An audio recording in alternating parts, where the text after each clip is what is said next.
আমার হাইব্রিড জাতের একটা পেঁপে গাছ, বেশি দিন হয়নি লাগানো, তো খুব ভালো ফলন পাচ্ছি। হ্যাঁ, সাইজ দেখলে বোঝা যাবে, বেশ ভালো সাইজ, মানে কেজির কাছাকাছি চলে আসছে। একটা পাকছে, এখন পর্যন্ত জানি না এটা কীরকম টেস্ট হবে। তা পুনা ভ্যারাইটি, ওই যে হাইব্রিড বলে নিয়েছিলাম, এটা সেই ভ্যারাইটি নয়, কারণ পুনা ভ্যারাইটি যেটা ওটা একটু গোল হবে আকারে, এটা একটু লম্বা ফলনটা।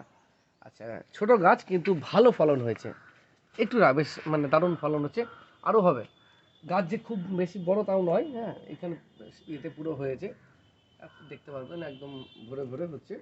আর শুরু হয়েছে দেখুন এখান থেকে, আমার কোমরের থেকে, না এই যে শুরু হচ্ছে দেখুন কোমর থেকে, ওজন কিন্তু কেউ কম নয়।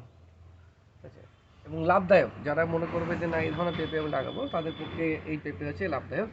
পেঁপে গাছে সব থেকে কমন রোগ সেটাকে বলা হয়েছে পাপায়া লিফ কার্ল, যে ভাইরাস একটা রয়েছে বা ডিজিজ রয়েছে, সেটা মূলত সাদা মাছি, যদি এলাকায় যদি সাদা মাছি থাকে, ওই সাদা মাছি থেকে ওই ভাইরাসটা ছড়ায়, এবং ওই ভাইরাসটা ছড়ালে পেঁপের যে পাতাগুলো কুঁকড়ে যায়। যদি বাগানে অনেক কটা পেঁপে গাছ থাকে, কোনো গাছে যদি পাতা কুঁকড়ে থাকে, সেই গাছটাকে তুলে ওখান থেকে ফেলে বাইরে মাটি দিয়ে সেটাকে ভরে দেওয়া উচিত, মানে মাটি দিয়ে ভরাট করে এটাকে পুঁতে দেওয়া উচিত। এবং যে জায়গায় ছিল সেখানে সামান্য একটু চুন টুন দিয়ে ওই জায়গাটাকে একটু জীবাণুমুক্ত বা ভাইরাস মুক্ত করতে হবে, এটা হচ্ছে মেন উপায়। তো যাই হোক, এটুকু বলবো যে পেঁপে গাছে যত্ন আহামরি কিছু নয়, খাবারটা একটু বেশি পরিমাণ দিতে হবে, কারণ পেঁপে গাছ খেতে খুব ভালো আছে, খাবার খুব পছন্দ করে। আচ্ছা, এখন প্রচুর প্রচুর প্রচুর হয়েছে, আরও হবে আরও হবে এখনো পর্যন্ত, কারণ গাছের বয়স কম, আর অনেক অনেক কটা খাওয়া হয়ে গেছে, পাকা খাওয়া হয়নি।